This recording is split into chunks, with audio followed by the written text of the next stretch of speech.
Hello दोस्तों, welcome to my YouTube channel. तो आज हम फिर से तीसरा वीडियो लेकर आ चुके हैं दो चर वाले रैखिक समीकरण का। और इसमें हम लोग लुप्तीकरण विधि, जो काफ़ी इम्पोर्टेंट है और बहुत ही आसानी तरीके से बनता है, इसके बारे में हम लोग समझने वाले हैं। इससे पहले दो विधि हम लोग पढ़ चुके हैं, तुलनात्मक विधि और प्रतिस्थापन विधि। जो भी आप लोग वीडियो नहीं देखे होंगे तुलनात्मक और प्रतिस्थापन विधि के, तो सबसे पहले आप वो वीडियो देख ले। इसके बाद ये वाला वीडियो देखें, लुप्तीकरण विधि। और आइए इसको हम समझते हैं लुप्तीकरण विधि क्या होता है। तो देखिए यहाँ पर लुप्त का मतलब होता है गायब होना। क्या चीज़? गायब होना। तो देखिए यहाँ पर दो समीकरण दिया हुआ है, एक समीकरण ये दिया हुआ है और दूसरा समीकरण ये दिया हुआ है। इसमें क्या होता है, या तो x को या तो y को गायब करना रहता है इस समीकरण से। तो देखिए यहाँ पर समीकरण एक और समीकरण को दो को देख रहे हैं, तो यहाँ पर y का कोफिशिएंट एक है, y का कोफिशिएंट एक है, x का कोफिशिएंट एक है, x का कोफिशिएंट एक है। कोफिशिएंट का मतलब होता है गुणांक। तो यहाँ पर देखिए गुणा में जो अंक रहता है उसको कहते हैं कोफिशिएंट, है ना। तो देखिए यहाँ पर प्लस में है, या माइनस में है। अगर एक प्लस में एक माइनस में दिया हो तो काफ़ी आसान होता है। क्या कीजिए, और उसका कोफिशिएंट देखना है, यानी कि गुणांक को देखना है।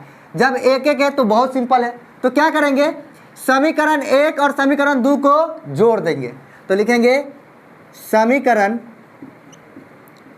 एक प्लस दो करने पर, समीकरण एक प्लस दो करने पर, तो समीकरण एक और दो को जोड़ेंगे तो क्या होगा, देखिए x प्लस वाई बराबर 7, x माइनस वाई बराबर 3। देखिए इस दोनों को जोड़ेंगे तो कोई साइन वन चेंज नहीं होता है, डायरेक्ट ये वाला कट जाएगा, एक प्लस एक माइनस में कैंसिल आउट। देखिए x प्लस में है, एक प्लस में, तो दोनों प्लस में तो जुड़ जाएगा, तो 2x हो जाएगा बराबर 7 और 3 कितना हो जाएगा 10। यहाँ से देखिए 2x बराबर 10 आया है, तो यहाँ से हम x बराबर कितना लिख सकते हैं 10। और देखिए दो क्या चीज़ में है, x के साथ गुना में, तो क्या चीज़ में आ जाएगा, भाग में आ जाएगा यहाँ पर दो। तो देखिए यहाँ पर 2 पंचे 10, यहाँ से x का मान कितना आ गया 5 आ गया। अब देखिए x का मान समीकरण एक में भी रख सकते हैं, दो में भी रख सकते हैं, अब किसी में भी रख दीजिए। तो जैसे मान लीजिए कि हम एक में रखते हैं, तो लिखेंगे x का मान समीकरण एक में रखने पर, तो देखिए एक क्या दिया हुआ है, x प्लस वाई बराबर 7, x प्लस वाई बराबर 7। तो देखिए x का मान कितना दिया हुआ है 5, 5 प्लस वाई बराबर 7। यहाँ से y बराबर हो जाएगा 7 माइनस 5। देखिए ये प्लस में है, उस साइड जाएगा तो माइनस में, इसीलिए y बराबर कितना आ गया 2, 5, 7 में से 5 गया तो 2 आ गया। तो यहाँ से हम यहाँ लिख सकते हैं, अतः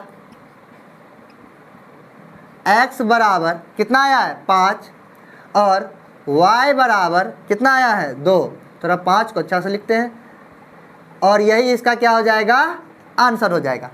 किसी एक को गायब कीजिए, वहाँ से किसी एक का मान मिलेगा, फिर एक का जो जिसका मान निकलेगा उसको किसी भी इक्वेशन में रख दीजिए, एक या दो में, और वहाँ से दोनों का मान क्या हो जाएगा, प्राप्त हो जाएगा।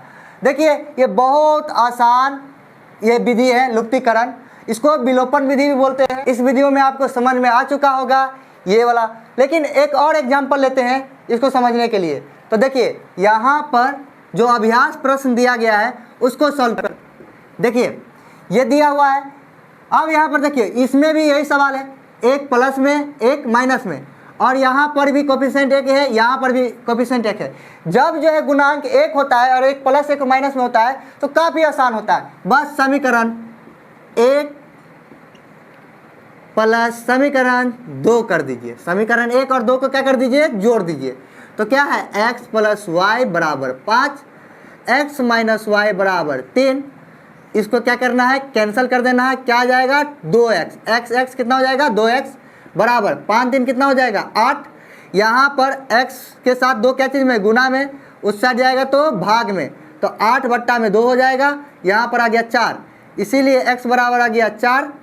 अब देखिए x का मान समीकरण किस में रखना है, x का मान समीकरण, देखिए इस वाला सवाल में एक में रखे थे, इसमें दो में रख देते हैं, समीकरण दो में रखने पर तो देखिए क्या दिया हुआ समीकरण 2, x माइनस वाई बराबर 3, तो x का मान कितना है 4, तो 4 माइनस वाई बराबर हो जाएगा 3। यहाँ से माइनस वाई बराबर 4 है प्लस में, दूसरे साइड भेजेंगे तो माइनस में, -4 हो जाएगा। यहाँ से माइनस वाई बराबर हो जाएगा -1, क्योंकि 3 में से -4 गया तो -1।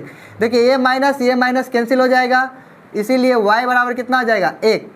अब देखिए y का मान आ चुका है, x का मान आ चुका है, तो लिख देंगे अतः x बराबर कितना है 4 और y बराबर कितना है 3, y बराबर 1 है, तो यही आंसर होगा।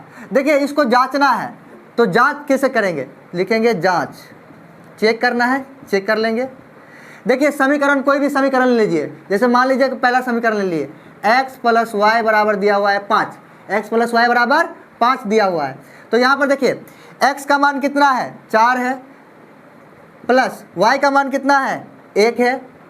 देखिए इस साइड वाला हम सॉल्व कर रहे हैं, यदि 5 ये जोड़ करके 5 आ गया तो इसका मतलब क्या है सही है, और 4 प्लस 1 जोड़ करके 5 आ ही रहा है, इसका मतलब दोनों साइड क्या आ गया 5 बराबर 5। इसका मतलब ये क्या है, जो यहाँ पर जो आंसर आया है x और y का मान, ये क्या है सही है, इसका मतलब सही है।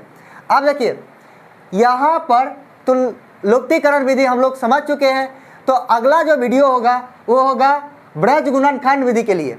जो ब्रज गुणनखंड विधि काफ़ी इंपॉर्टेंट ये भी होता है, कभी कभी बोर्ड में पूछ देता है, और लुप्तीकरण तो काफ़ी ज़्यादा जो है इम्पोर्टेंट होता ही है। तो अगला वीडियो में हम लोग देखते हैं ब्रज गुणनखंड विधि।